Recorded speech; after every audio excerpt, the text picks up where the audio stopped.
Chester, alam ng nanay mo na training ka. Parang bumili ka lang ng suka. Ilan taon ka na? 22. 3? Hindi pala. Sinungaling ka. 12 ka lang. Lloyd. The 3RL, you have to worry and be mindful about your pressure.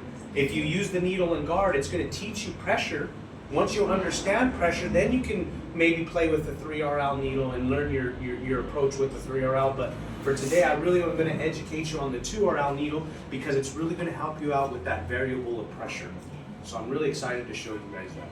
I want to learn the technique because since I'm using 3RL, I always encounter big dots a lot, and once you have big dots, you really will have problem long term, long time, and sometimes client they will, give you bad feedback.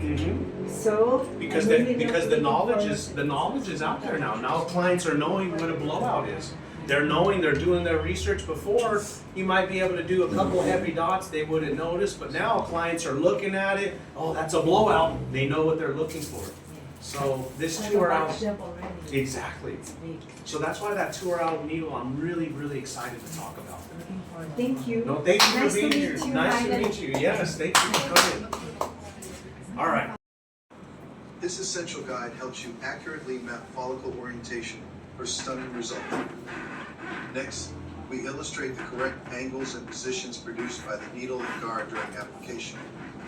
For those who worry that tools take away artistry, this motion emphasizes proper hand placement and angles on the scalp, integral to achieving a hyper-realistic look. Finally, witness a combined motion demonstrating the complete scalp process. This scene highlights how the needle and guard work in harmony, ensuring precise hand positioning along the follicle direction map for ultra-realistic results. Stay tuned and master the art of hyperrealism and scalp micropigmentation. The reason why I broke that down is because he says it at the end real fast. You heard him say, oh, it matches the direction. But it didn't really make sense. Like when I watched this video, it didn't make sense until I really understand the way this needle works, that oval impression that it leaves is to ensure that it follows the direction of the way the hair grows.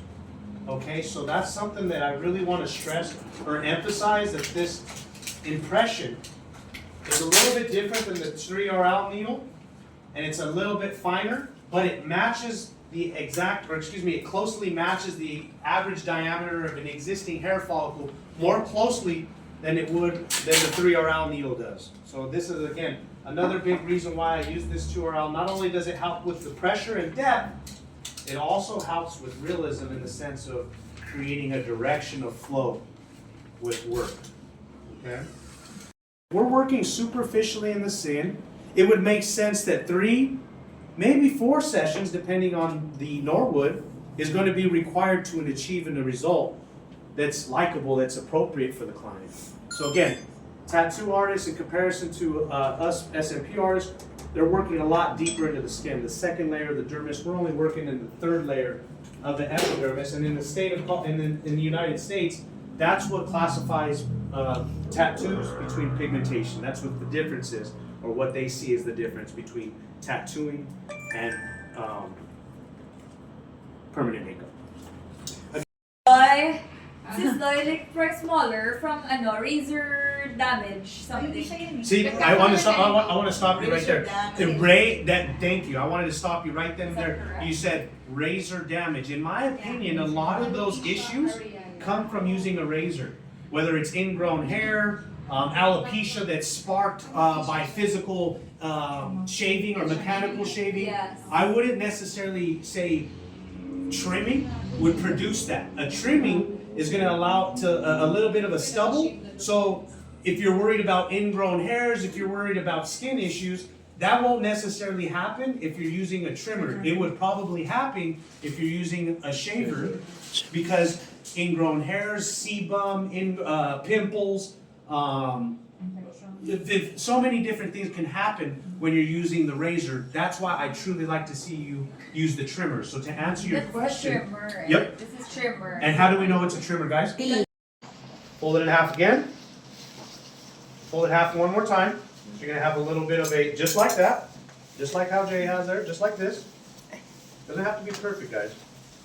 Once you have that, fold it up, grab your pinky, put it around your pinky like that, so that it sits like this around your pinky, and you hold it like this in your right. There you go. And this is the hand that you tattoo with. Are you left-handed or right-handed? You're left-handed, perfect. Right-handed or left-handed? Right. Perfect. Now go ahead and again put it like this. Put your finger, your thumb, your pinky like this. Wrap it around, just like that. Hold it like this in your hand. So you just want it around your pinky. Masyadong malaki sis yung napkin. Fold mo pa isa. Just your pinky though. Just your pinky. Ay, hindi. Ay, maliit. Mas malaki. There you go, there you go, there you go. Procedures with this guard. I do not feel comfortable letting you guys do procedures with the 3RL without the guard. Okay? If you guys are going to do procedures without the guard, and you want me to help you, I can't help you. This is the way I can help you, is to make sure you don't fuck people up by using the guard. Okay? So listen, guys, this guard, I really want you guys, I want you guys' attention. I need everybody to look at me real quick, because this is some serious.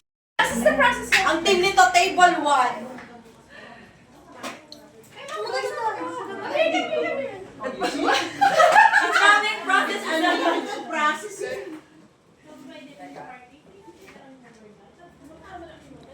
Oh, it's processing. I'm so creepy over there. What happens then? She's gonna skip the